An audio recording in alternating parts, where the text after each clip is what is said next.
So a buddy of mine, we were talking the other day, and he told me, he said, "Hey, I got a question for you." He said, we were talking about motion decoys when it comes to waterfowl hunting, and that's always us kind of running ideas, by each other when it comes to gear. And he said, "Hey," he said, "besides a mojo," he says, "back in the day when we were kids," he says, or coming up when we were young, he said, hunting ducks.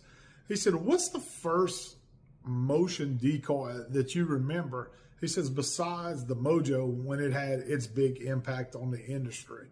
And I started thinking about it, and I said, probably a jerk string. But now that I think about it, when I was a kid, I was hunting with my dad. I was hunting with my grandfather, and we had a great uncle. I had a great uncle that had some family property back in Evangeline Parish. And we used to go and hunt wood ducks on his property. He had it all set up for duck hunting. It was mainly a woody hole, but we would also get some teal that would come in there at certain times of the year. And he had permanent blinds that were built there for the family to hunt in.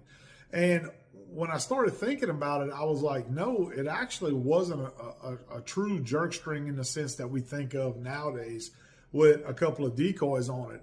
What he had was, he was old school now. So what he had was his big permanent blind that was able to fit about 4 to 5 guys. And he had his position in the blind that he would hunt from, that was his position. And he had a string running from the blind that was a black nylon string from what I remember. And it went all the way to, imagine like a T-post, basically, or like a 2-post, and it had a bar across it. And he had designed a piece of wood, almost like a paddle. And when he would pull on that string, that paddle would move on that swivel bracket system he had, and it would basically just do like that, and it would move that water. And those decoys would just, ripple and everything. And I remember those wood ducks as a kid, when he would hear those wood ducks whistling and he'd pull on that little contraption, basically like a jerk string, just in a different form of it.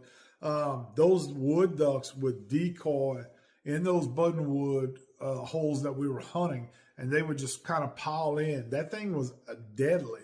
And I remember all of us, I was learning how to shoot. I remember all of us just going to Pound Town basically on, those birds whenever they would decoy on in. But that is the first motion decoy, true motion decoy, I guess you could say, that I got familiar with when I was coming up and that I could remember.